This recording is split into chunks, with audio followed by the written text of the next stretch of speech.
Credit where it's due. Open Frequency was actually created by one of the other guys over at UAF, Richie, and kind of the main problem we were trying to solve that he built it for was, right, like IVC is this really cool app, like we were talking about, just having some sort of radio sim in the game just really adds to things. But it's not always the easiest for newcomers to use. I don't know about you guys, but like very often in our weekend events when we're trying to like get some new people playing with us, they'll just have some trivial problems that, the wrong audio device is selected, so it's either not coming through their speaker or their mic isn't getting picked up. And right, like these aren't huge problems. We teach people how to work around them and stuff. But Richie's main goal was to actually just like make something that's easier to set up and have it save your mic settings and make sure that like that kind of first time experience for new players is a little smoother.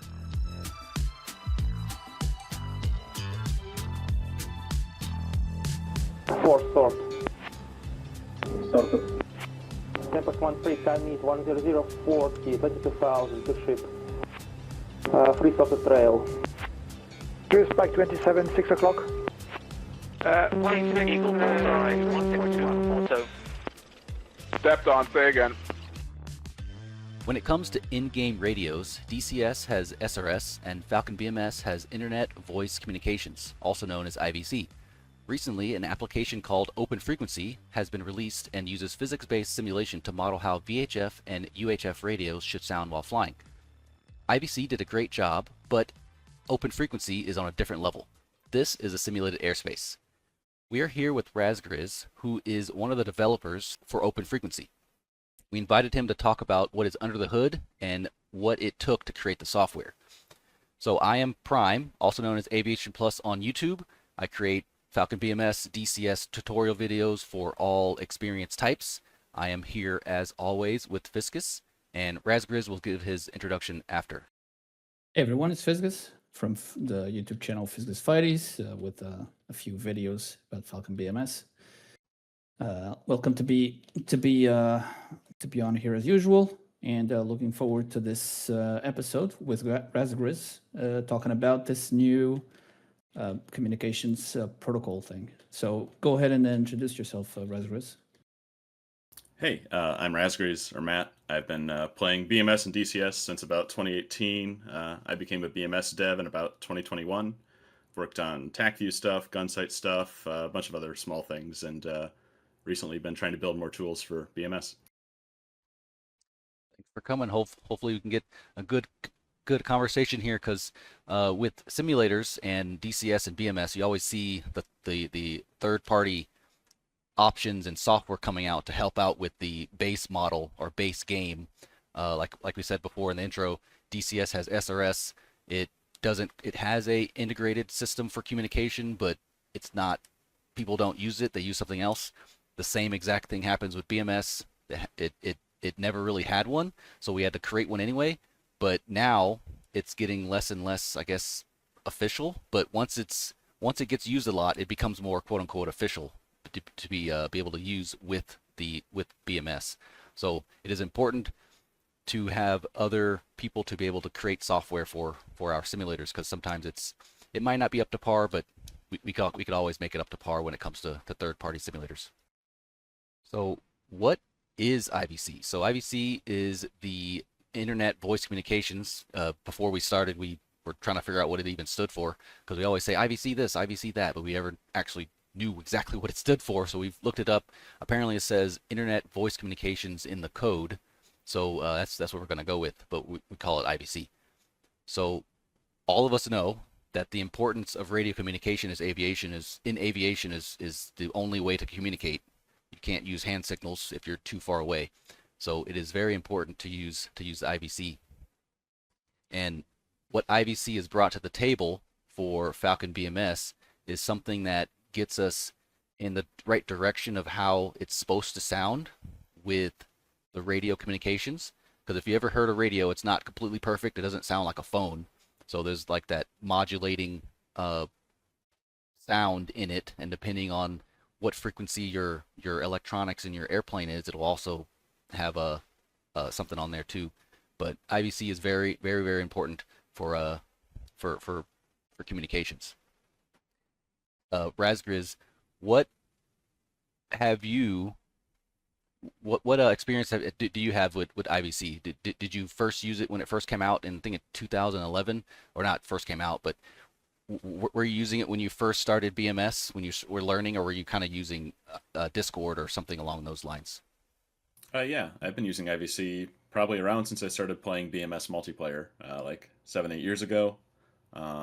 I play a lot of weekend events with UAF, and we get like big, 20, 30 plus player sessions going, and we all use IVC. And it's like, I think any radio app or kind of radio simulation is going to add to kind of the realism and the immersion and make it a lot more fun than just talking over Discord. Yeah, it gets that like you said, immersion, because if you just hear someone clear as day, it doesn't give you that sense that you're in a cockpit and flying at 400 knots and the radios are actually involved. It just seems like you're on the phone with somebody. So IVC and other software helps out with that immersion. With it coming out in 2011, where I'm not sure what people used before that.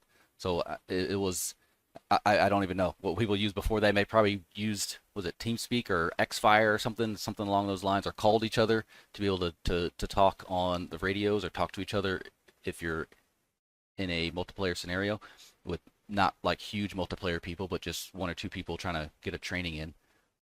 I mean, I remember playing, lots of games with TeamSpeak and Ventrilo and Xfire as a team, but like having something, I mean, a lot of people who play ArmA get into this sort of thing too, right? Having some sort of radio simulation just kind of really adds to the immersion of things.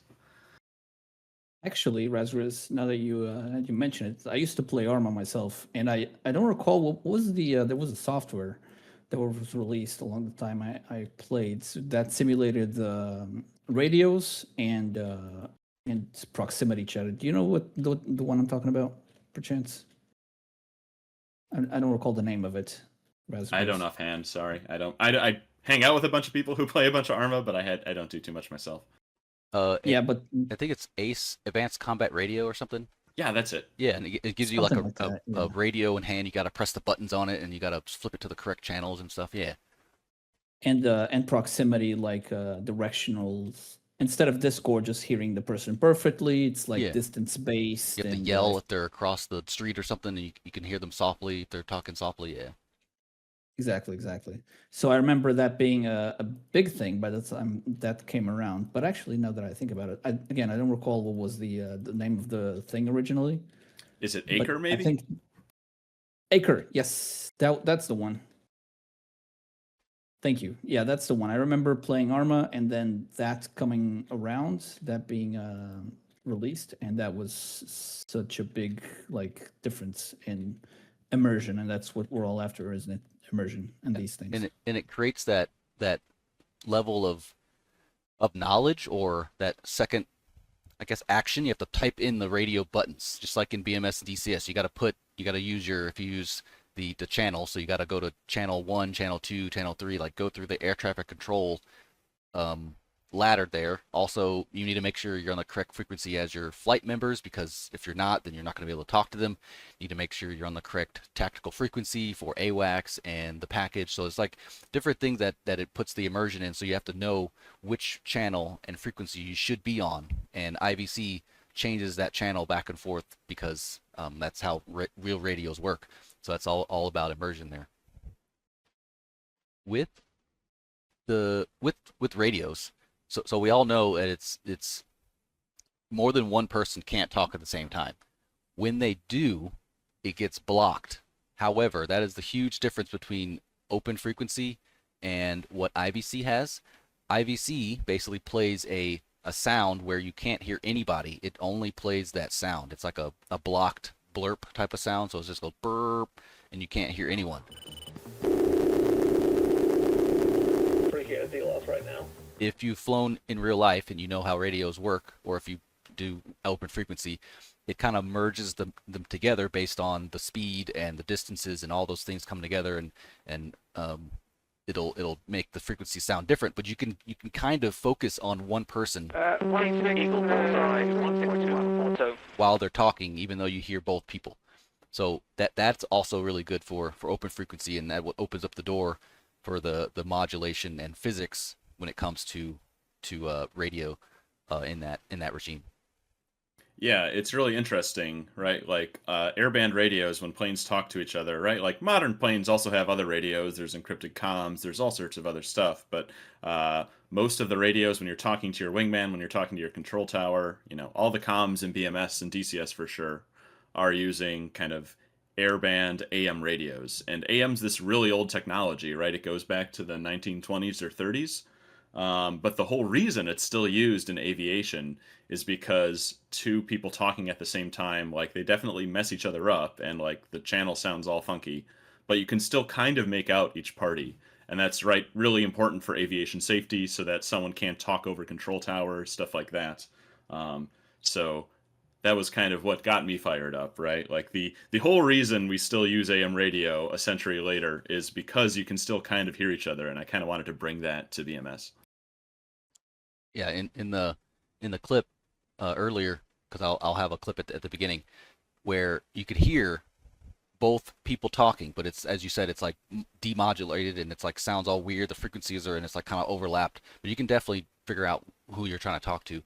And I don't think I've ever heard three people talk at the same time. I think three is probably be a little bit less able to hear who is who, but I've definitely heard two, but three, I don't know if I heard three people before.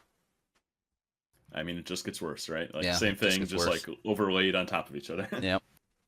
And with the physics, so it does the physics of the distances, it does the physics of the direction that the person is going. What other physics does open frequency have to offer when it comes to the radios? I mean, you hit on kind of the important things. Like the most important things are how far away the radios from each other. What is the signal to noise ratio, right? Because there's always going to be some sort of background static, in the air and in the universe. So how clear is the signal relative to each other? And then what are the different speeds of the planes, right? Because these radio frequencies are going to get Doppler shifted depending on the planes flying towards or away from each other, right? Like in fighter jets, you can get closures up to 1,000 knots or something if you're both screaming at each other. Yep, So yep. that can control how it sounds. And there's a couple other factors, but those are kind of the main ones.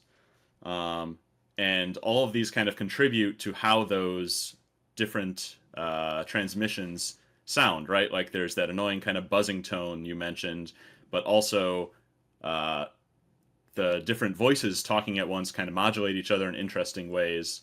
And I work with radios a fair amount, like on my actual day job, and I was, researching this topic more and more and looking at how AM works, and realized at some point, like, we can actually just calculate in real time how this interference should sound, right? Like we don't need to just play a sound file or have some sort of facsimile of it. Like we can actually do a little bit of math and based on the physics figure out how it actually sounds. Yes, and that's very good for immersion because we don't just want to hear a looped file, audio file for the block sound. Yeah, and it's especially cool when, right, like in like IVC, or I don't recall how SRS does kind of blocked comms, but right, like if someone's really quiet 80 miles away from me, they're not going to totally block my wingman who's, Yeah. half a mile off my wing. So I can still hear the people around me much better. It's pretty cool.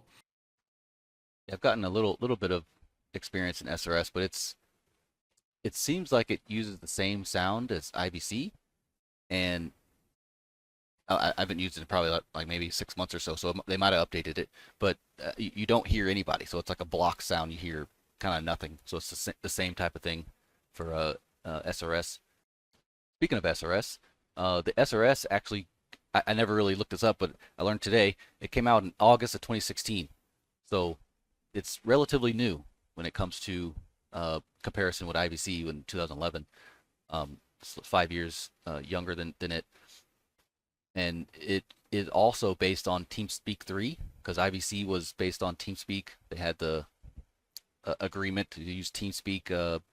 I guess the servers they used it to be able to talk to each other, and it was the dedicated VoIP via voice over IP client that completely transformed multiplayer immersion. So I don't know what they used in DCS back then, but they probably did the same thing with Xfire or Teamspeak normally, or was it Ventrilo or something way back then. Yeah. So yeah, there's probably some things there, but you don't have to worry about changing your frequencies in TeamSpeak or Ventrilo. So now you have to worry about your frequencies, and you gotta make sure you're on the correct one to talk to your wingman. And if you want to talk to someone else in a different flight, you gotta go to their channel. So that introduces a more complicated thing that all aviation and pilots have to come across anyway, because that's how radios work. With my limited experience with it, it has the ability to increase and decrease the noise factor when you're talking to someone, because it has to go through the VHF or UHF frequencies, and it kind of removes the bass out of the sounds. So it has the option to regulate that. I haven't really found a way to make it where they're actually understandable, because it seems like it just removes too much bass, and it introduces too much static, in my opinion, for SRS. So it's hard to understand people. Unless you get used to it, you'll probably understand it better, but it is initially for me hard to understand what they're saying. Yeah, that's another thing I wanted to add to OpenFreq, right? Not just when people are talking over each other, but kind of some of the radio sim and how far away you are from the other guy will determine, like I was talking about, kind of the signal to noise ratio, how much static is coming through. Because one other thing your radio in your airplane is constantly doing is it's adjusting the volume automatically. It's called automatic gain control. Because, right, these signals are actually pretty weak by the time they make it to you a lot of the time. So the radio has to constantly adjust its volume based on the strength of the signal. And that's actually what generates those little, pops and clicks and stuff you hear when people start and stop talking, right? That initial pop when people start talking is the AGC being like, oh, holy cow, there's a radio transmission. I'd better turn this down so it's not super loud. And then when they stop talking, it just turns it back up until you just hear the noise floor rush in. That static is actually the AGC circuit doing its job. So I wanted to add that as well. Oh yeah. I've never knew what that was, but you hear it in like military videos, and you can hear them talking, and you hear the mic click. Basically, when you click twice on the mic, you can hear the click click. So that's what that modulation Yep, is. exactly So that. nice.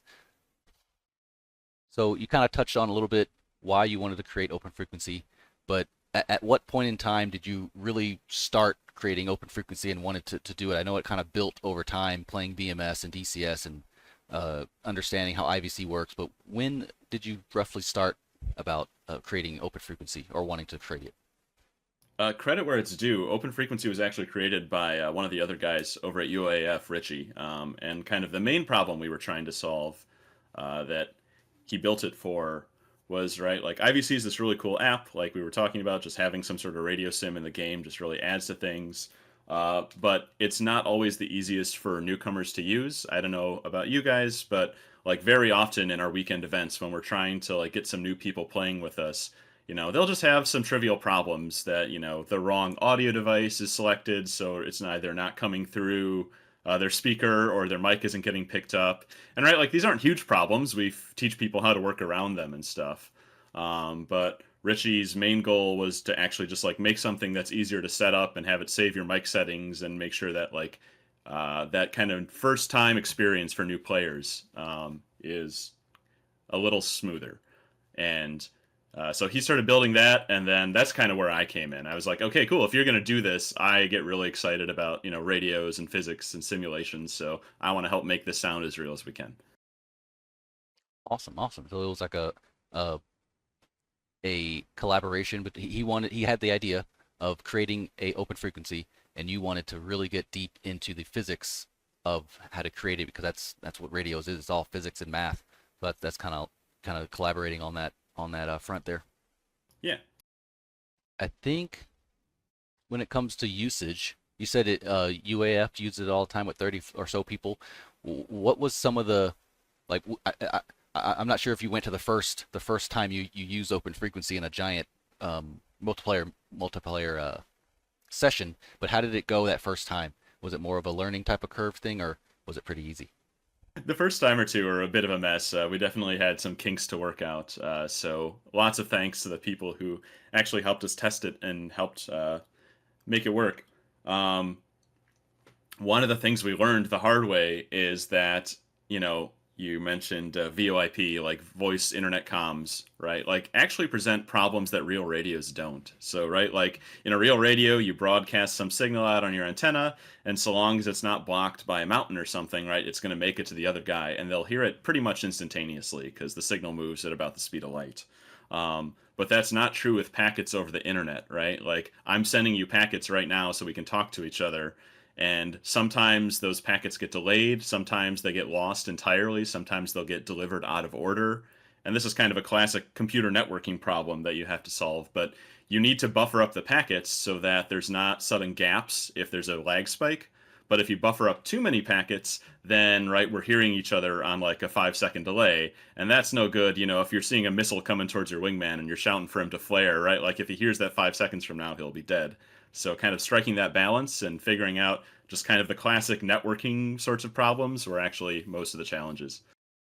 Yeah, that is something never really. I knew there was a latency and ping and stuff. I knew all that, but I never knew the actual like explanation of it. Where too many packets, you need more bandwidth, takes longer. So same thing with streaming and different things like that. So you don't want a 5-second. You need milliseconds between there to be able to play correctly, especially when you're dealing with fast-moving objects in a virtual space. Latency is your worst enemy.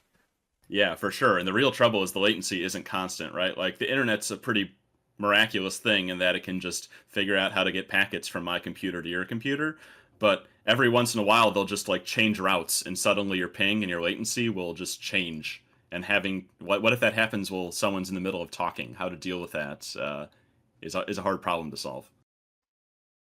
When testing it and verifying the integrity of the software, was there any like huge crashes or huge things that you learned, or was it pretty well behaved in the first time you used it for the UAF? Because I'm not sure how you tested it before getting into a multiplayer scenario. Was it just smaller test groups, and you just finally brought it to a larger test group after the smaller test group was good? Yeah, you know, we would test it with smaller groups of people on smaller missions, and then, you know, we definitely had some crashes and lots of bugs to work out early on, but, you know, as we built confidence that it seemed to work pretty well for most people, we rolled it out to more and more people until we were using it for our main, like, Saturday events with, you know, 20 plus people. And with I saw there was some better. You're now able to change the settings in OpenFreq without having to restart BMS and IVC, or you know, the other one. So how did that kind of help out with the troubleshooting process? Because now you could change your input settings, change your export settings for your voice, your audio inputs and outputs. So how did that help out with the troubleshooting during the first couple times? Yeah, I mean, it like right, we're continuing to try it out, but seems like most people aren't having too much trouble with it, and it's easier to tell them, okay, you know, click on this instead of what's the IVC dance, right? Like you don't always have to stop it, but you have to, you know, force local control and mess around with your audio devices, and like oftentimes we would even just tell people to like go into Windows and disable the ones they weren't using to simplify the thing. Yeah, so you get less options to choose from, so it'll default to the one you always use. Sometimes it doesn't save that default setting that you want to use, IVC that is. So sometimes it could be a little difficult to mess around with, especially if you have a USB headset. My experience with other people doesn't seem to like USB headsets as much as it should. IVC that is. Yeah, and right, like this isn't just OpenFreq, but like lots of the other kind of tools I've tried to make for BMS and stuff is just to try and make it easier for people to play the game, to make content for the game, right? Like whether we like it or not, we're a pretty niche community, right? Like it's a pretty small set of nerds on the internet who want to pretend. It's one group of people, you know, like who want to go play Ace Combat or something where, you know, you're just flying planes around and they look really pretty, but the kinds of people who want to like sit down and read a manual and figure out what like 100 switches do, right? Like we're a small group of people, and that's fine, right? Like you can have lots of fun hobbies that aren't the most popular thing. That doesn't matter. But I think kind of the long-term health of these sims is going to be about attracting people and showing them how cool it can be once you really get into things. And if we can make that process easier, I think that's a big win. Yeah, sometimes where people get frustrated because it's, well, with computers now and Falcon BMS and even sometimes DCS, you need to be computer savvy. So unlike a console, you don't really need to be console savvy. It just works for the most part. With a computer, you need to know how to go into your settings. You need to go into your video settings, your video card, the resolutions. Like there's always a different type of troubleshooting and knowledge you need for computer games. And then you have IVC and stuff that if you're not computer savvy, it's going to be a little difficult to be able to troubleshoot stuff. Even just Falcon BMS, by its nature, the way multiplayer works in BMS, not everyone is up to, like, DCS has that massively over BMS, and we know this. Yeah. Just Server. go on the server browser, Yep. connect, and insert the password if needed. BMS, there's a couple more hoops to jump through in order to get on a multiplayer server. So yeah. And I haven't done it with open frequency, but I've done it with IVC, GCI. So basically the ground control intercept. So the AWACs person. So you're doing the air battle management thing. You're saying bullseyes. You're targeting people to different things, and you're doing air battle management job. In open frequency, it's a little bit easier to do that because you don't have to run Falcon BMS. Yeah, thanks for the reminder. Like, one of the other main goals of OpenFreq was we wanted the guy playing ABM, C2, GCI, whatever you want to call it, to be able to not have to be in BMS, and also to be able to like dial as many radios as they wanted, right? Like have a bunch of different frequencies in case you wanted to talk to different flights on different frequencies or do stuff like that. And I think it works pretty well with some other guys at UAF made a tool called Open Radar, right? So without having to jump into a BMS server, you can stream, the kind of picture into Open Radar, and then you can talk over OpenFreq, and that hopefully provides a pretty good end-to-end kind of C2 solution. And a lot of people have a lot of fun doing that sort of thing. In your knowledge, what future capabilities do you think open frequency can get other than obvious bugs and fixes? But what other capabilities do you foresee it may or may not get in the future? That's a good question. I think it has most of the stuff that kind of scratches my immediate itch. We could add different kinds of radios, or I don't know, right? Like some more advanced options for different sorts of things. And I always just want to make things faster, make them have less latency. I think we could do some interesting peer-to-peer networking stuff to drive that latency down even further. Because like I said, if you're screaming for your wingman to defend a missile, right, like you want that to get there as quickly as possible. But if you just don't buffer it up at all and you just get it there instantly, then, whenever there's a lag spike, you're not going to hear him at all. Losing it. Yep, it's gone. Yeah. It's losing. I know IVC had a ability for the HapQuick, the secure comms type of thing, little clicks. Does open frequency have the same thing? I'm not even sure. It does not. Okay. If that's something a lot of people are really excited about, right, we could think about adding it. I don't know. Like we were talking about earlier, right? Like modern airplanes have all sorts of fancier radios. There's encryption, there's voice over Link 16 and stuff like that, right? But I think kind of the base case that I just have a lot of fun with is just, talking on VHF and UHF. Yeah, that's true. There's no reason to have, unless, it could do it where if you're PvP and the other team knows your frequency, you can put it into secure comms and you won't be able to hear anything it's sure. It's yeah. It's chopped up into little pieces because it changes all the time. So yeah. That would be interesting to have. And yeah, I guess that's one thing we could, like if there are big PvP kind of TVT sort of events, making sure that we provide good support for that would be a nice thing to do. One feature I remember, I think, at least if I'm not misremembering, is SRS and DCS having some sort of like data link radio channels. Is this something you foresee getting it? Like, I know basically nothing about this feature, but have you heard about this? Is this something you in the team consider implementing something like this, or not at all? Not in the immediate future. Maybe if it comes up somewhere down the road. You make a good point that, right, like in DCS, there's a bunch of different kinds of radios, right? Like the F-18 along with its UHF and VHF radios, has like data link radios, and to its credit, right, like SRS has to solve all sorts of problems that just don't really pop up in BMS because there's only a couple different planes people fly, versus in DCS, right, like people fly a bunch of different airframes which have a bunch of different radios, and like how those radios get keyed, right, like in the Apache versus in the F-14 or something is wildly different, and it kind of has to support all of those. And recently, or maybe a year or two ago, DCS has revamped their integrated voice comm system, and I saw where it has a preset for helicopters. You would hear like the actual rotor going. It would sound like a person's in the helicopter. It would add that sound to their transmission. For a jet, it would add like the frequency of the like electronics in there. So it's like depending on what jet you're in, or if it's a P-51, it'll have a P-51 80-year-old radio sound.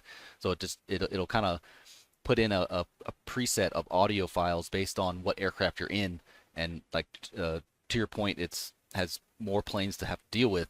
BMS doesn't have many planes to deal with, but that's something else that could be really cool to have in DCS and BMS at some point. But right now, I think it has the 400 hertz overlay of sound when you're talking on the radio in the F-16, because that's, if you heard an F-16 talk on the radio, that's literally what it sounds like. Yeah, Richie's actually added some of this stuff to OpenFreq, where, like you said, most tactical aircraft have like a 400 hertz AC bus that sometimes leaks a little bit into the transmission. You can definitely hear this in like Desert Storm HUD tapes. That continuous whine is just kind of the airplane power. And some of that, we have it as a configurable setting, how much you want to hear it, but some of that comes through when people start talking. And there's different profiles for F-16 versus F-15 versus AWACs versus some guy with a walkie-talkie on the ground. Yeah, I remember flying commercial sims way back then in 2010, 2011 and stuff, and we would use, there was no in-game comm online. You would just kind of fly around just randomly, and I would talk to my friends on either talk to them on the phone, or like I had before, using Teamspeak and Discord. So I'm not even sure what Microsoft Flight Simulator has now. I don't even know what it has. I think it has something similar where you could use it for that type of for your in-game comm. Oh no, it has the what is it called? Where it has people on air traffic control and they're all together. VATSIM? VATSIM, yeah. So it has VATSIM. There's people who are actually controlling airports, controlling the ground, controlling the different levels of air traffic control, and they have that pretty well modeled in there. So that's something that people started using in flight simulators now. So it's starting to grow. It's really crazy how much of a difference it makes. I don't know. Have either of you guys played Nuclear Option? I think it's a very fun kind of flight sim light, and it does some really fun stuff. But just right, unless you hop on Discord with some of your buddies, there's almost no way to coordinate with your team. And I think, right, like the game would be 10 times more fun, if they have these huge like servers, and if you could have like 30, 40 people all pushing together as an Alpha Strike or something, that would be great. Yep. I have played Nuclear Option. I bought it like on like a Steam sale, but I only played it like, I don't know, 2 hours or something. I didn't even get into multiplayer, but it did. I see what you mean. Like I think of Nuclear Option like the same way I think of VTOL VR. It's a sim light that's more fun and deeper than people initially give it credit for when they look at it, just straight up. For sure. Not sure why it's like, it's not an old game, is it? Is it? I'm looking at it's pretty new. Yeah, it's like I don't understand how it. I think it's just a fairly small dev team, right? Like it's a little indie project, and it's I would guess it's on their roadmap. I'm not sure offhand, but right, like they've been focusing on other gameplay. I guess their initial intention was not to like simulate things to that degree. Like for example, VTOL VR now has like you can input different frequencies and use like 2 separate radios on the aircraft. But before it was either like it had a built-in VoIP, but you were either talking to everyone or not talking at all. It was just basically like that. Oh. Well, you might need to. It's probably because they're, like you said, they're somewhat new and they're trying to get into the game system and see how people like it. If they like it, then they'll continue development. Players and stuff. So Raz, you said you played DCS. What got you into playing DCS and BMS or flight sims in general? I played a bunch when I was a little kid. I don't know if you guys remember the Jane's brand of like flight sims. They had Apaches and Hornets, and I played a bunch of Fighters Anthology growing up. Kind of, wanted to be a fighter pilot as a kid. That didn't pan out, and then went off to college and was kind of busy with my career after that. But then, yeah, like I said, maybe 7-8 years ago, I was like, hey, I wonder what flight sims have turned into, in the almost 10 years I'd been away from them, and I was pretty astounded to see DCS and BMS, right? Like, for whatever problems we might have with these games sometimes, there's some pretty amazing pieces of software, and just kind of the depth of the simulation is really, really cool. So I just got hooked right again. Yeah, we were talking with in our last episode with Saint, and we were saying that there are experiences that normal people will never be able to experience, and in BMS and DCS you can kind of get a sense of that experience when it comes to handling the radios, handling your wingman, not getting shot down. Obviously, you're not going to get killed or hurt or anything, but still that emotional tie is there. Learning how to land, knowing how to be accurate on your approaches, doing the BVR timeline correctly. So all that experience is something that a normal person would never, ever get to experience. But we could do that in DCS and BMS. Yeah, it's really cool, right? I've been fortunate enough to go flying in small 2-4 seat airplanes with some friends, and that's a pretty cool experience, but I'm probably never going to sit in a pointy nose jet going, 600 miles an hour. So it's pretty cool to pretend to experience that at least. Yeah, exactly. Pulling the G's and getting all sweaty after a sortie, and it's like, yeah. Wear a VR headset and you will be sweaty. At least I get sweaty yeah, all that's the time fair. when I do it. Depending on how hot it is in the room, but I get sweaty when I would do the UAF GCI AWACs. Be 30-something people. I have to control 16 different people for air to air. You definitely get sweaty. I bet. So let's do not really a comparison, but which one did you fly first? You said you did Janes and stuff. Did you see BMS first? Or did you see DCS first?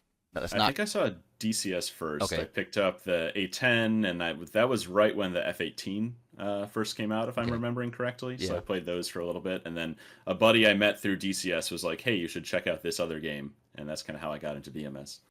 Yeah, I remember when it was Lock-On Modern Combat or something before all this stuff, and you had the F-15 and the Frogfoot and stuff, and they had the module for A10, and that's when it kind of kicked up and turned into DCS. Do you ever get into helicopters? I wish I did more. I'm so bad at flying them. Yeah. I don't know. I'm sure it just probably takes a couple weeks of practice to rewire your brain, but just, what you have to do with the pedals just constantly varies based on your speed and pitch and altitude, and right, like it's much more of an intricate dance, right? Like, what's the joke? A helicopter is constantly trying to kill you versus an airplane, you get it set, trimmed up, it's going to probably fly in the direction you pointed it. It wants to fly. A helicopter does not want to fly. Like, it's just, it's definitely a engineering marvel. What was the other thing? The helicopter does not fly, beats the air into submission? Yeah, that's another one. Yeah, like, just pick me up. It's like, okay, gosh, fine, go, I guess.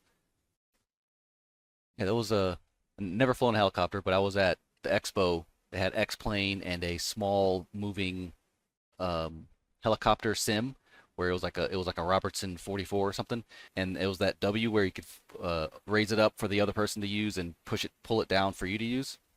And okay, sure. And the amount of immersion that it gave me, even though it moved like a couple inches, but the amount of immersion it gave you in VR really made it feel like you're flying a helicopter.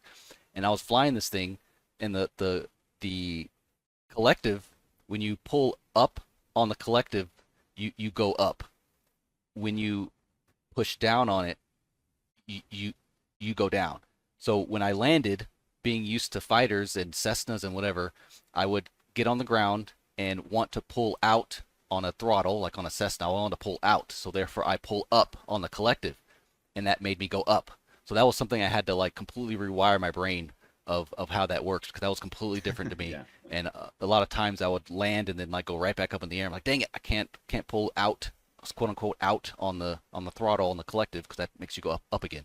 That was something that's definitely different with flying helicopters. So you said you started flying DCS and then went to BMS. What kind of got you to play in multiplayer? So what's kind of the process you did for multiplayer? Did you jump right in, or did you do some single player stuff, or what kind of how that worked? I think a buddy introduced me to the game just with like some small, like 2 or 4 player kind of co-op multiplayer sessions.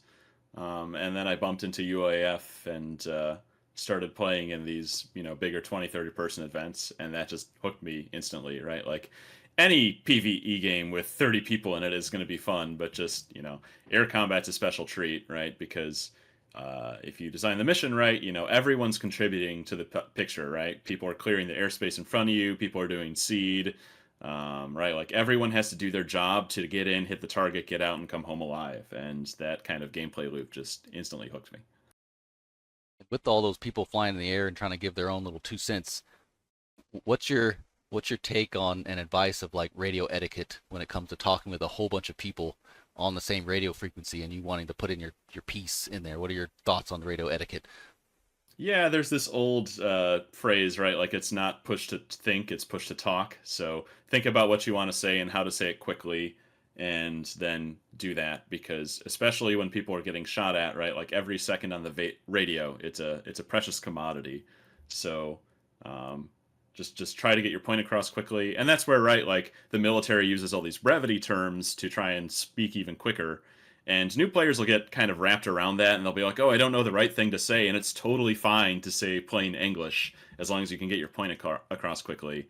Just the thing you shouldn't do is key the mic and then go, I'm over here and trying to, right, when someone else might be defending a missile or something. Yeah, trying to get something out. Like you're blocking the frequency. Like say what you got to say, use English, and then let go, because it's just going to be blocking the whole thing, because 2 people can't talk. And with 2 people not being able to talk, you need to be able to understand when to talk, because if someone ask a question or ask somebody for a answer that could come back, so a question that could be asked and they're waiting for an answer to come back, you need to wait for them to answer. Don't immediately go on the radio because it's silent now. There is literally another person going to talk, so you'll probably just block right over them. So that's another also part of etiquette there. Yeah, and it's also a question of priority, right? Like it's very common when you're a new player to, you have a question and you want to ask it on the radio, but if you hear, GCI calling that someone's merged or that there's a bandit 5 miles off their nose or something, like maybe give that a minute to resolve, unless you also have a super urgent kind of life or death question, right?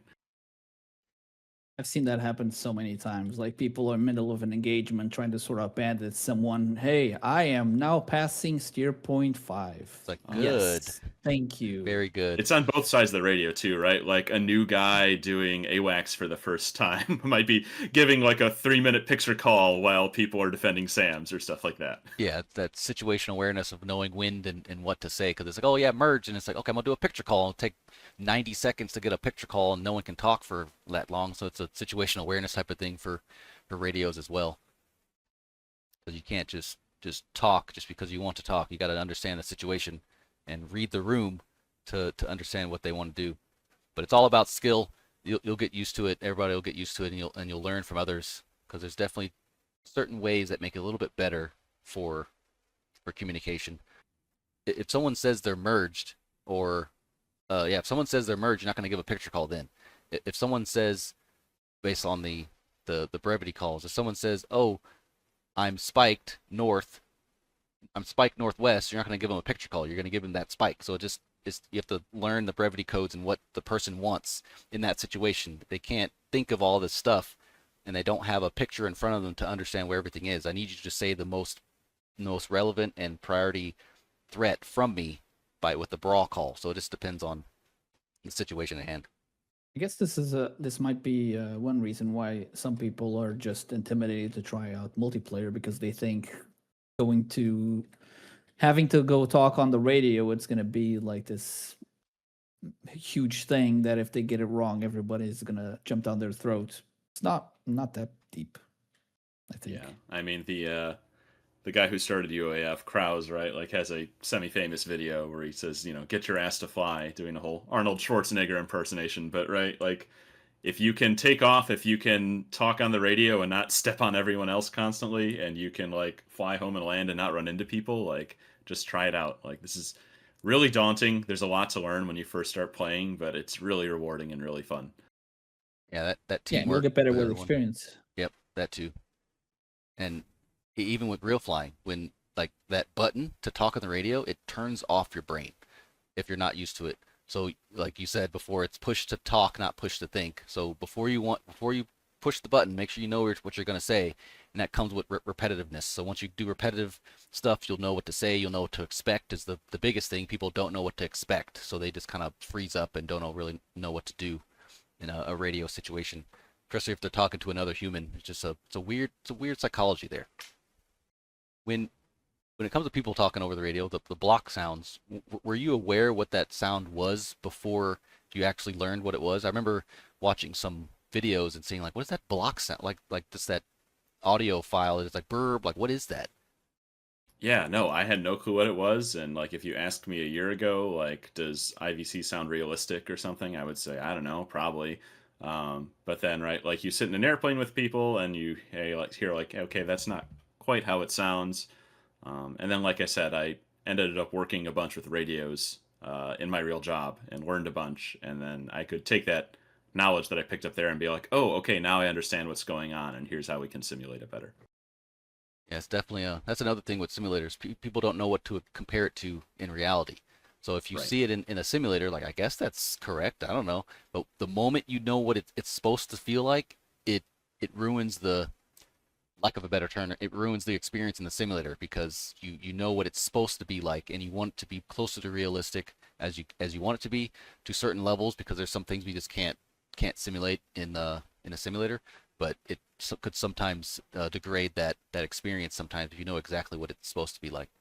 Yeah, for sure. I mean, I think discussions about realism can get kind of silly sometimes because people, right, like they say, I want maximum realism all the time, but something realistic is, some percentage of your flight might not be able to fly today because the jet is bent, or your pilot has a cold so he can't fly, or, there's some mechanical issue with the plane. So, right, like, I think what is realism that contributes to immersion, that contributes to the player experience, that contributes to them having fun? I think that's the thing you really got to focus on. And if you can build like a cohesive experience where you're, sitting in your butt in front of your computer and you feel like you're flying a fighter jet and you're really having a good time, like, I think that's the goal. Like, not just realism at any cost, but realism in ways that build a cohesive experience. I mean, and where do you draw the line? Like you said, at any given flight or some flights in real life, aircraft just won't go because they have something wrong with them. But like, why stop if you want to go full on realism? And I'm not advocating for this, but why not stop there? Have like, okay, you want to fly BMS in my group with the hyper realism super thingy. You need to do like physical tryouts, because that's what they do to get into the the academy or whatever. You know what I mean? Like, somewhere someone needs to draw the line. Yeah. Like, come on, let's be reasonable. Well, right, there's a really famous story from Desert Storm where F-15s got into a dogfight with, what was it, MiG-25s, I think? And the flight lead goes to shoot 3 Sparrows in the row, and like the first one doesn't guide, and the second and third literally just fall off the plane and don't light. And you can say like, oh, well, we should put that in the game. It would be more realistic to have random failures, and maybe, but you guys tell me how you would feel if I like took, 2 or 3 hours out of my Saturday to go play a video game with friends, and we briefed for an hour, and I flew out to the target for half an hour, and I finally get that bandit in my HUD, and I squeeze the trigger, and the game just says, oh, the dice roll says you're not having fun today. Like, I'd be tearing my hair out. Or even worse, hey, and let's go take off. Everybody gets on the runway, starts taking off. You're taking off, and as you're doing it, you ingest a seagull or some sort of bird. Yeah. engine flame out. failure, you need Yeah. to eject, and now you're out of the mission. Because remember, we are all hyper, super, triple realism. No respawns, no restarts. You ingested a bird and had to punch out. Good. Well, that's your flight done. Yeah, that's your Goodbye. life now. We'll be back in a bit. Yes, definitely a line in there, but there's definitely a line in the opposite direction. Like you can't have a AIM 120 or your fuel like not realistic, where you can only burn, I don't know, making up numbers, 100 pounds per minute with an afterburner. Like there's definitely a fine line between too realism and then like not realistic at all. Yeah, it wouldn't be fun if I could just like fly around in full. Well, some people would have fun, right? Like this is Ace Combat, and I'm not crapping on that. That like arcadey experiences can be really fun, and I think people can get kind of silly and elitist about like, oh, I only play realistic games. Like, no, there's all sorts of fun games, but like when I go to play BMS or when I go to play DCS, like fuel management is an interesting part of the game, and like getting my missiles to Pitbull is an interesting part of the game, right? Like if I could just fly around in full AB the whole time, hurling missiles and just turning around, like that wouldn't be the same kind of game. So yeah, of course, there's definitely a balance there. Yep. Yeah, and then we have games like we were talking about before, like Nuclear Option, like Vital VR, like you just mentioned, Ace Combat, which I have Ace Combat 7. I would not call it ever a sim, but it is fun. It can be pretty fun. It's really over the top, and the whole anime thing that they got going on is kind of jarring to me. But anyway. Yeah, I mean, for those of you who didn't spend their childhood on a PlayStation, like Razgriz is a character, or a squadron from Ace Combat 5. So, right, like I definitely have a soft spot for all sorts of different flight sims, even if they're not the like most hardcore realistic thing. Yeah, there's definitely times where you just want to get out there and shoot stuff. It's like we talked about ArmA before. We know the intricacies of ArmA. Sometimes you want to go on ArmA. Sometimes you just want to get into Battlefield, Call of Duty. You just want to shoot some stuff. You don't always want to have to walk 14 kilometers to get to a helicopter for it to crash because the pilot had lost his connection or whatever. So it's just depends on what your level of experience at that time is. Yeah, some of the UAF guys have an infamous story from when they were all playing ArmA together, and someone made a mission where they like briefed the whole mission. They started running the mission, and the guy made a realistic mission where they didn't take any contact, so they just like walked for an hour and then ended the mission, and everyone was really mad. Yeah, you could do the same thing, and like you go to a cap and you're on a cap for 2 hours with the tank. It's like, well, I just spent 3.5 hours in the sky, didn't do a single thing. Speaking of the packages, so when I've been on the low end, or like down to the ground doing a strike mission with the package. So you have people up in the sky, up at 20-30,000 feet, and you have those on the ground doing a low level attack, trying to get underneath the SAMs and underneath the radar. I've seen it where if you're that low to the ground, you are not able to talk over IVSC, or it's like super low quality audio. You can't even hear them. In your experience, wouldn't they still be able to hear the person on the ground as long as it's a line of sight? Would it degrade it that much just because they're close to the ground versus being up in the air? That's a good question. Line of sight is, I'm not quite sure how IVC does it, but it's right. It's a useful thing, right? So how do radios talk to each other? Well, if there's a mountain in the way, or even the curvature of the Earth in the way, that's going to be a factor. And OpenFreq tries to do something similar, where we'll calculate, obviously, if there's like a mountain between the people talking, but we'll also try to do some interesting things with, if you're over water, some of the waves, like some of the radio will actually go kind of point to point from the transmitter to the receiver. Some of it will also bounce off the ocean and kind of arrive at the receiver like with a time delay or with a different phase, and that can introduce some interesting effects. There's a whole bunch of, I actually found a paper by the U.S. Army Corps of Engineers kind of doing an antenna survey and thinking about like how the different ways terrain might interfere with, how the terrain might interfere with the radios, and we tried to put some of that into OpenFreq.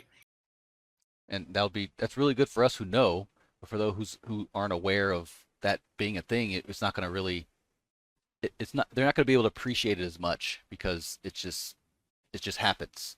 It's the same way as someone not knowing how simulator or radio works. They're just the IVSC was perfect for them.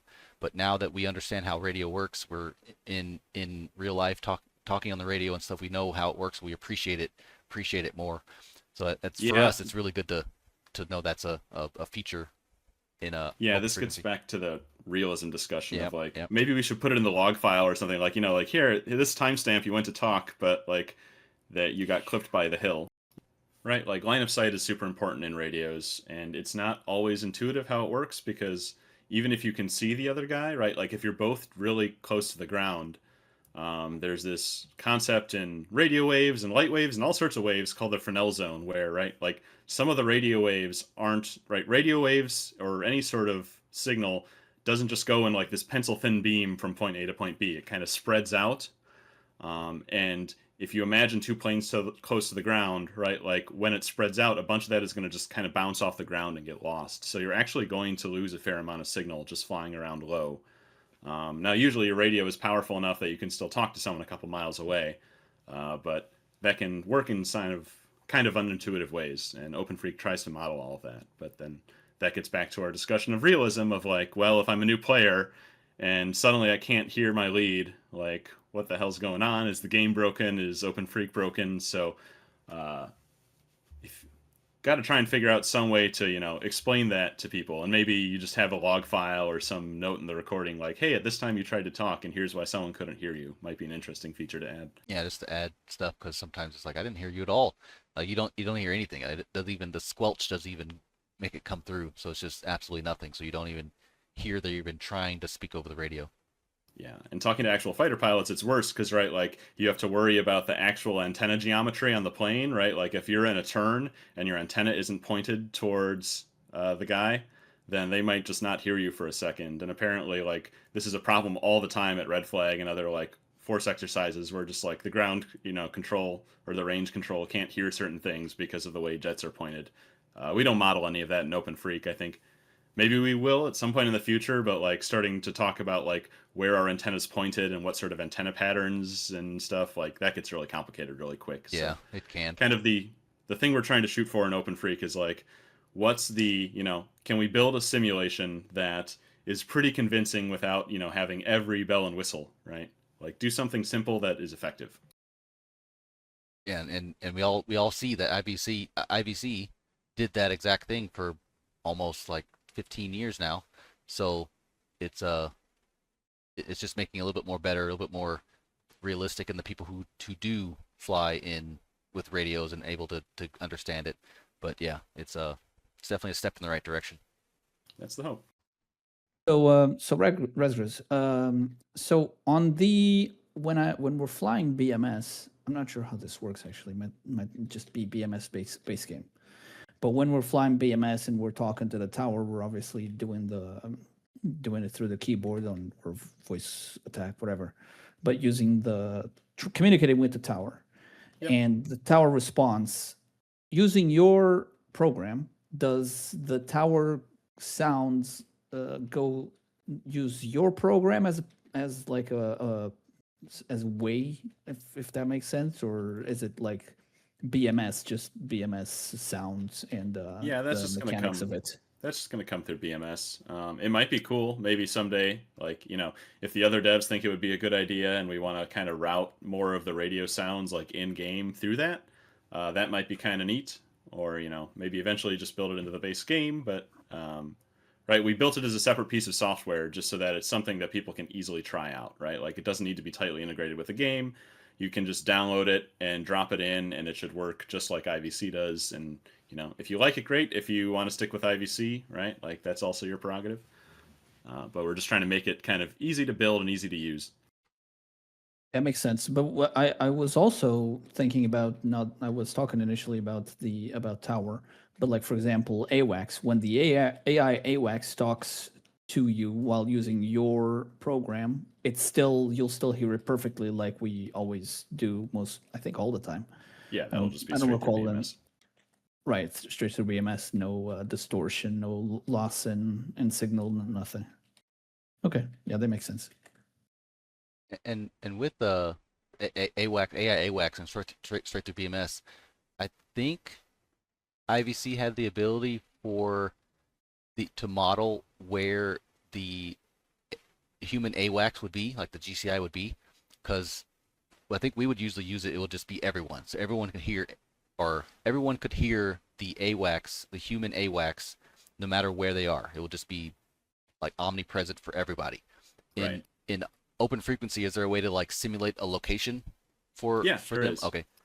Right. So BMS has a setting you can either make sure everyone can hear whoever's doing C2, or you can like tie it to a specific airplane, and then people don't hear it if they're very far away. In OpenFreq currently, we just do the latter. So like if you're playing AWACS, you can actually like pick a track, like pick a plane and be tied to its physical location, and then people hear you as if you're talking from the E2.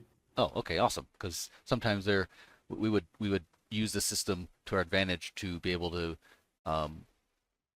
give relays. So you have two packages 50 miles away from each other, they're probably not gonna be able to hear as well. So we relay that communication through the GCI. Yeah, because you can hear everyone. Talk about the pilots in there. So we have the people and the pilots, and I'm aware, pretty sure you're aware of the side tone feature in radios. So when you push the button, the radios send a side tone of your own voice into your headset, so you know that you're transmitting. Open frequency has that as well. It does. This is a tricky subject, right? Like some people really like it, but again, talking about problems that you have in a simulator on a computer that you don't in real life, right? Like the side tone in a plane, like when you hit push to talk, that's just a closed circuit going straight from your mic back to your headphones, right? There's no delay. But as soon as you get a computer involved, right, like especially if it's a USB mic, but even if it's not, right, like you have to capture some packets from the mic, you have to think about them a little, and then you have to play them out of your sound card back into your headphones. And that delay can be really, really annoying. I don't know what the exact stats of kind of human psychology are, but once your ears hear something on a certain number of milliseconds delay, it starts to be really disorienting, right? Like you almost jam yourself. And so kind of software side tone is something that some people seem to like and some people don't mind, but it drives me crazy, and it's not something I'm super fired up about. Yeah, I think I have a 3.5 inch or 3.5 millimeter microphone, so it's not as long latency as the USBs. But I did a flight in IVC. I think an update had it where it automatically had the IVC side tone in there. Yeah. And it didn't have a latency, but it definitely made me pause when I'm about to talk. And I've seen some videos of they offset their speech by however many milliseconds, and they're like unable to speak anymore. Like they literally stopped talking because they're talking, and they're reading a passage, and then it starts. They're like, and they literally just can't. It turns off their brain. Like it's really crazy how that psychology works. Yeah, it's nuts. And the real trouble with doing it like in software is, right, like it's all dependent on your CPU as well. So, right, like if the game's chugging or something else is going on in the background and that just adds a little more delay, right, like all of a sudden maybe it wasn't too bad and now it's unbearable. And with the audio is the ability to put like COM1 in your left ear, COM2 in your right ear, is the ability to offset some of the communications for incoming transmissions. Yep, OpenFreq can do that. You can put different radios in different ears. This is actually from the Viper pilots I've talked to, like not a thing in real life, right? Yeah. But it's like a nice affordance just for people playing. Like in the same way that there's a setting in BMS to like use the stick to steer you on the ground if you don't have rudder pedals. Oh, like yeah. This seems like just like kind of a cheap way to make it easier for people to play the game. I personally just turn uniform way down because, right, like whatever they're yammering about there, I care less about than talking to my wingman. Your wingman, yep. That's a way to tell the difference between the two. I would kind of use the have quick secure comm clicks to kind of understand who's on UHF and who's on VHF. But is it noticeable to tell who's on UHF and VHF just by the different frequencies that they use? I don't think so, right? Like we do some modeling in OpenFreq based on the actual frequency, which helps determine like how it sounds, especially when people are talking over each other, but it's not significantly different enough that I can like listen to something and be like, ah, yes, that's UHF. Yeah, and it's coming in so fast, and they're talking all the same, and could be a little difficult to tell, but it is difficult to tell who is talking, especially if you don't know their voice. You don't know which channel it's coming from. With DCS, what aircraft do you play in DCS? You played 16 in DCS too, or other? Yeah, I do. I really love the like heat bore and Razbam jets. I have a special soft spot, and I guess this is true in BMS too, for like 80s and 90s air combat, right? Like the tech is starting to get interesting, right? Like you have HUDs, you have radars, you have like early MFDs, so you kind of have all that to contend with. But also you don't have AMRAMs or these like kind of beyond visual range standoff weapons. So like if you're bombing a ground target, like you're rolling in with cluster bombs, and if you're doing air to air stuff, like maybe you shoot some Sparrows BVR, but you're going to the merge with that enemy flight, and like that to me is just where this stuff shines, or at least I have the most fun with that sort of stuff. So like the Tomcat, the Mirage 2000, like these are definitely some of my favorites. And when I'm playing BMS, I really love the 80s scenarios. Yeah, it's just different when you bring the arena, the range arena closer, and you're like literally seeing the other airplane using guns, sometimes using some Fox 1s, Fox 2s, and very little, if to none, Fox 3s. So you just bring that arena closer. It's a little bit more exciting because you're really close to your opponents there. Yeah, it's a blast, right? Like obviously, there's no wonder why modern air combat is much more about standoff weapons, right? If you're the guy in the crate, like you don't want to get that close to the guy and risk getting more blown up. But for like a video game perspective and just like doing fun stuff and having cool clips to share with your friends, like I think like 80s, 90s, like late Cold War stuff really shines. Oh yeah, it definitely gets that across, because when it comes to SAMs and bombing, people bomb from 20,000, 30,000 feet. That's not very exciting. But if you're on the ground, going through the valleys, doing a loft, trying to dodge missiles with flares and chaff, and it definitely increases that excitement factor for that. For sure. Right now, do you play DCS or BMS more? Is it kind of equal, depending on what you want out of a sim? Yeah, it's about equal, right? Like I'll just kind of bounce between the two, based on whatever mission we're flying over a weekend. If something looks especially exciting, I'll jump in on that. Okay. Yeah, for me, I kind of do the same thing, but there's some things I don't like about the F-16 right now.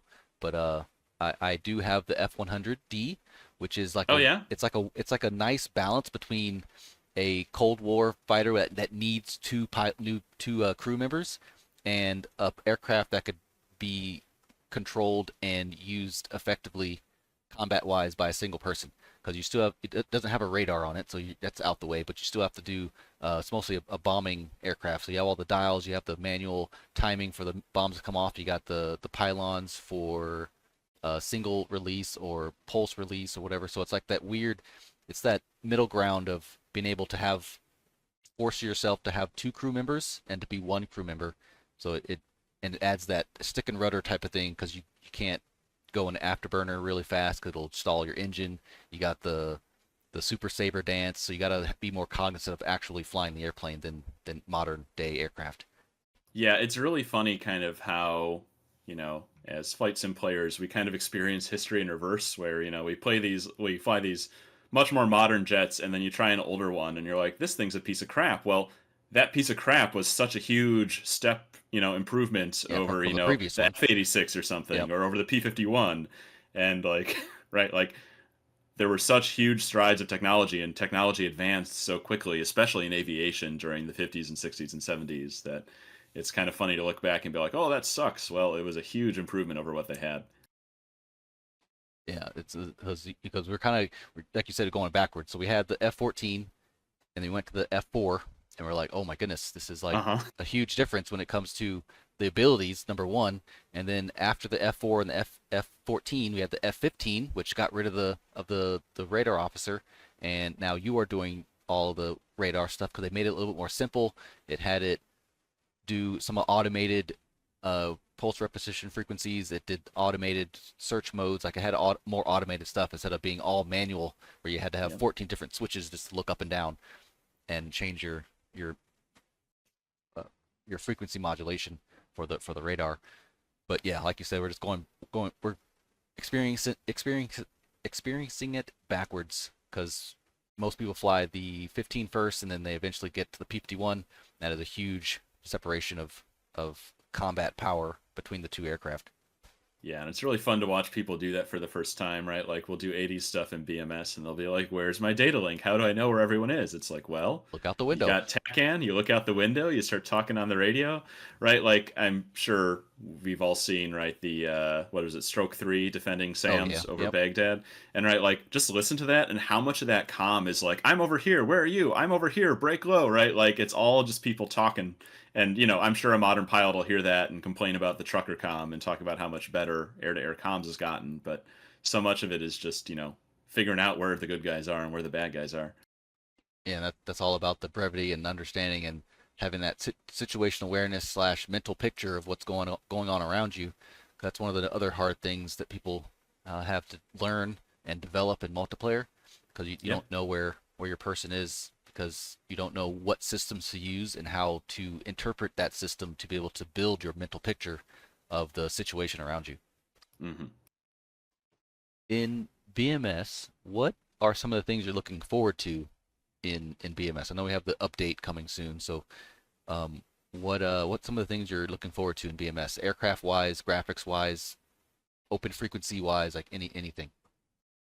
Aircraft wise, I'm really excited for some of the updates coming to the F-15. Right, like the Eagle is actually my favorite 4th gen jet. You know, I had like F-15 models hanging from my ceiling, you know, my bedroom as a kid.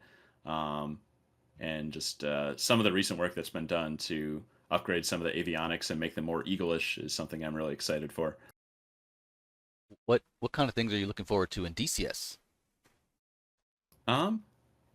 I don't know. That's a good question too, right? Like DCS is, well, you know, I have a bit of a cheat in BMS in that, you know, I'm on the dev team and I can look and see what's Fair. coming down the pike. Yep. So I guess it's not a fair comparison. And also DCS has the unique challenge of it's not just one group of guys, right? It's like, what's Eagle Dynamics going to make? What's Heapler going to make? I'm really excited. The F-14BU just came out. It did, yeah.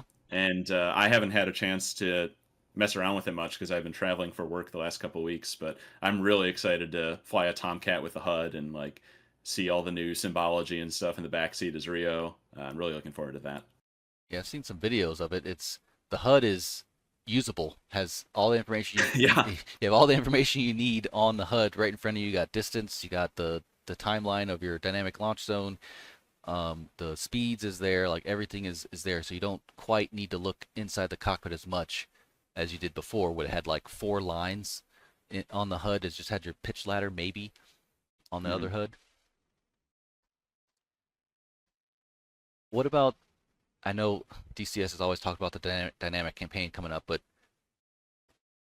what makes a dynamic campaign like actually shine and make it easy to be able to use in a game? I know you have a lot of experience with Falcon BMS dynamic campaign, but what are some of the things you learned from Falcon BMS that DCS should learn when they create theirs?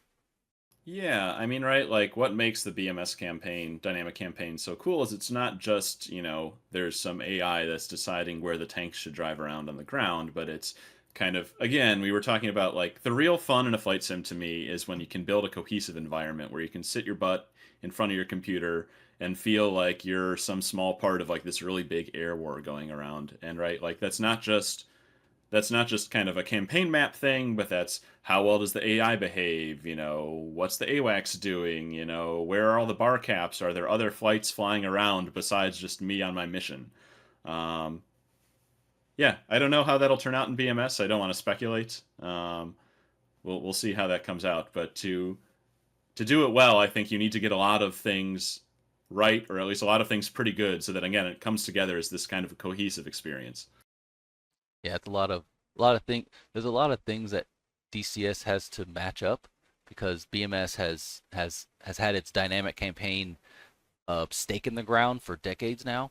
Yeah. And right now DCS has a lot of shoes to fill and a lot of expectations based on solely what BMS and Falcon 4 way back then has to offer as well. Because right now, in my opinion, having to create all of the missions and the scripts, and the SAMs don't do anything unless you tell them to. The same thing with the airplanes. I don't have 3-4 days to create a mission that takes an hour and a half to complete. So Dynamic Campaign would really help out with mission creating and multiplayer experiences, and give a little bit of a little bit more time back to the mission creators to actually fly the missions. Yeah, I think you hit on two important things there, right? Like, one is just like the two games do different things better than the other, right? Like, one place DCS really shines is you can do really cool close air support missions where we were talking about rotary before, right? Like, there's Apaches below you and everyone's talking, and like there's tanks hiding in tree lines, and it's kind of a really dynamic environment. But that does take a lot of manual setup, and I think both games, and this is kind of why I've tried to make as much of my stuff open source as I can. I think both games really thrive when you make it easier to create content for them. And right, like, I don't think either mission editor in either game has an undo button, and like stuff like that matters, right? Because you don't want people to get burned out to spend 4 days to make an hour mission, right? And the more easy you can make it so that people have the tools to build stuff, I think the better.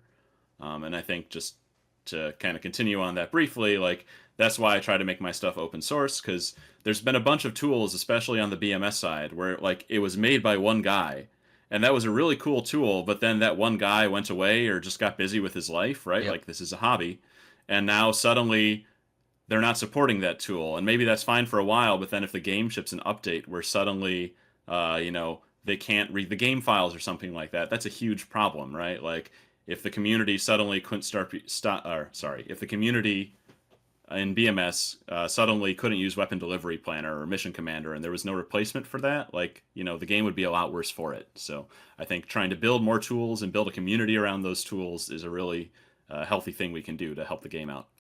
Yeah, it's all about that fidelity and being able to edit missions without having to open up BMS, or a BMS not having an option to increase the amount of flight or increase the amount of wingman inside of a flight without having to delete it and then create the flight again.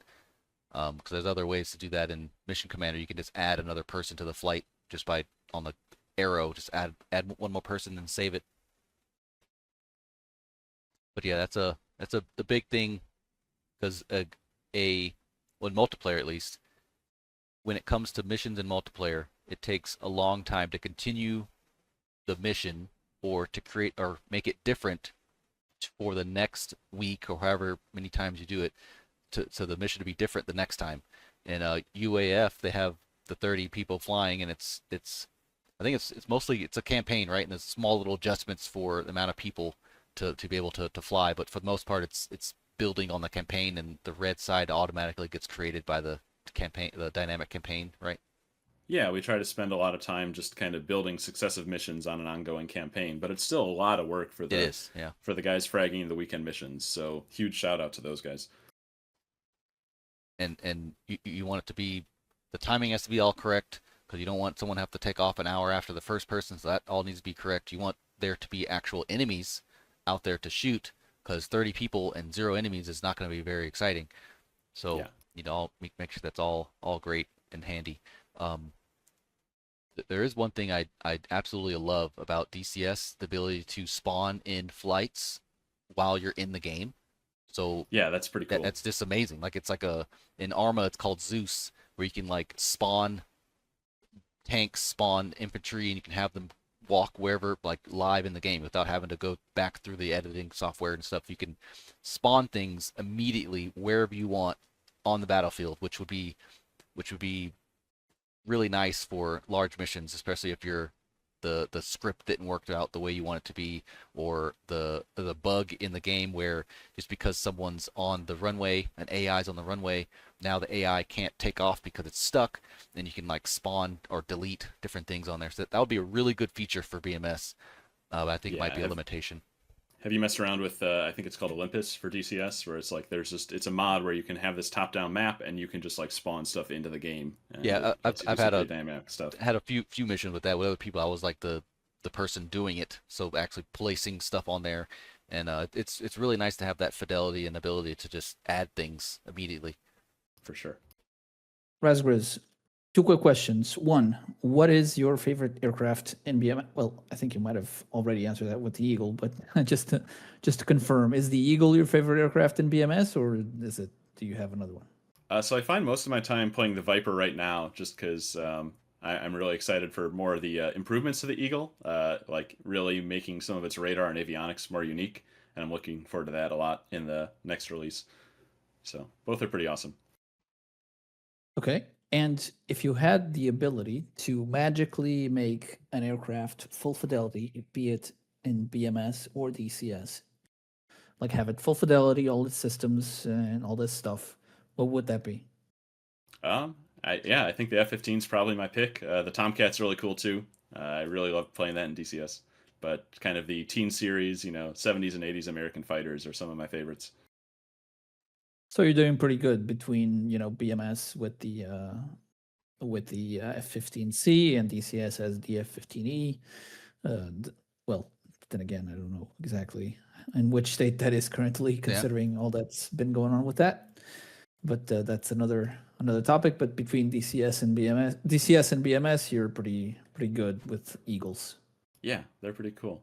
And also, I guess I haven't mentioned it. I really love flying the Viggen in DCS just because it's a weird Swedish airframe that's very unlike, any other thing you can fly. It has a HUD, but the HUD is weird. And I just find the kind of low-level attack mission really fun, right? Like if you're sucking squirrels into your intakes from the trees as you're flying by.